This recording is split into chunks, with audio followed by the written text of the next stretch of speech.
of course yembeera nga bwetambula Nkwacho festival.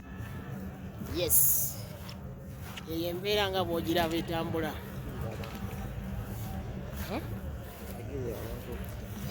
Naye tetuli mu kisaawe kyennyininyini ekyewankulukuku, tuli mu kisaawe ekyokubiri ewankulukuku.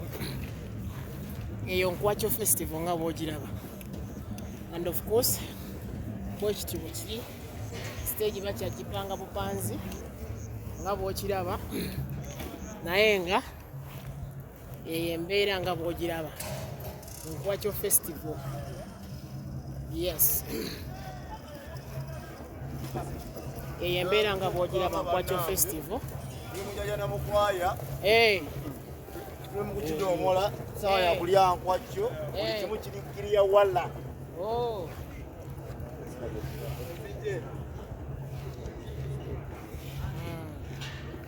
So kati yeno Nkwacho festival nga mulabye ekibadde eri kakati yeno zeno yetukuleetedde experience mpya. Abasajja bakyategeka and of course standby generator nga mugirengera eri yeyasomye dda. Emizindalo ogiraba gyonna giri alert. Bwegamba kiraga nti ekintu kigenda kubeera ddala serious. Bakyali mu kuseetinga buseetinzi wano eno Nkwacho festival, the first edition of Nkwacho festival. Naye nga akola kyamanyi okubeera abantu okomerako bamuyita Steven Sifula. Steven nga muluddewo okutegeka eguuni stage. Sikula yasita obudde butemwera nenkubeera mugiraba. Enkuba temukolera mu nkuba? Tetukolera tujja lwala. Naye nga mugamba mutya Nkwacho festival endaba enkuba etaliso gikwatamu, tewali ali mu bateeka kubagiramu ddagala wano okulaba nga enkuba etonnya? Ali ene ngawe yabagamba temusobola kumutegeera. Yali budde nawe ojja kutegeera. Okay.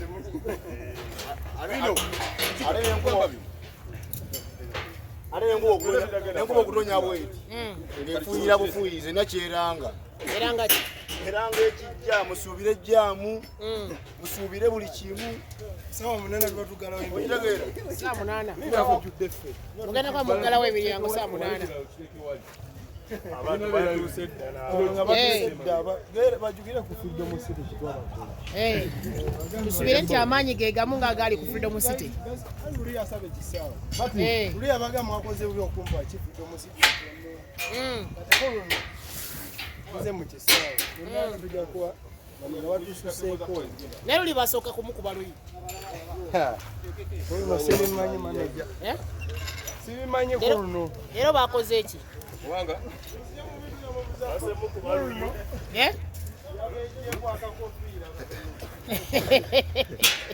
obudda muliriddawa abakwata kamera mwenyini omusajja obwedda ali wano bwakoka bwejaga enkuba bwekangamu bweti era omulabye enkuba neggwayo temwekanga wano eri mukukya eri mukuggwa kyobola emukufuuya bufuuyize ebadde nyingi nno. Musuubira abantu nga bameka okubeera aneja?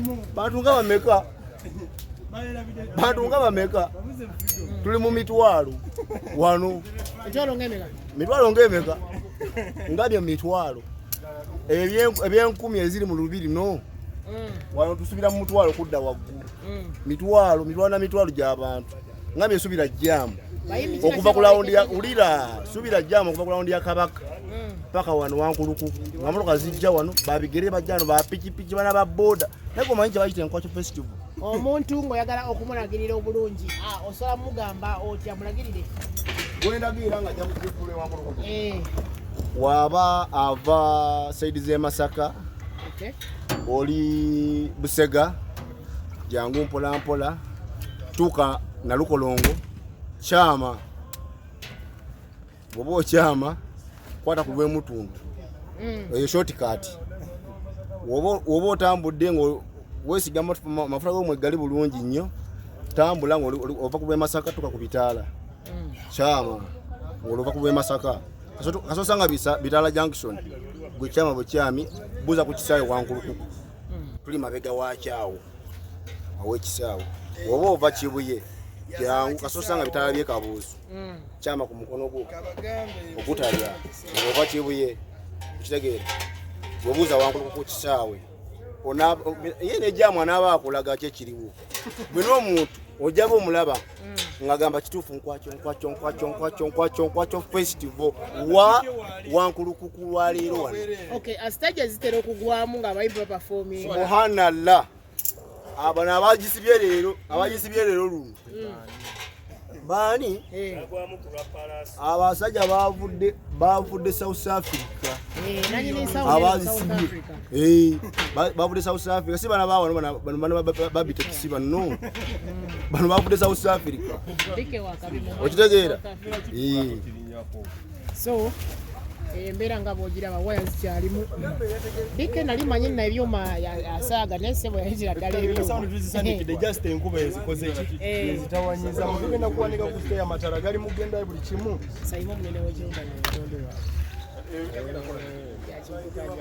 Kikyena okumanya nali ntegeko kyo kimu sound kiwaona tuzandikide sound lighting erete eriwo omuzule buli kimu okuba tukyakola kino kyoteekako ku display nga mukama wange ekyo n'okumanya ekisaawo omusajja kimenge atusaba ekisaawo video muyali ntono luli luli tuli mu kisaawo tusuubira abantu bameka bantu bakimenga oba bakufidde omusite simanyi wabategere enamba wagitegeera tusuubira esuka mu kwawo embera nga bogiraga bakyapanga stage bitakoze bigende wajja bifunire Byojjayo bibyo. Yakujjayo biralire byo. Tuna bibu bwendi ya gonzo. Ojja kubebera abantu bakwalize bwere mu kwalize. Cheke mu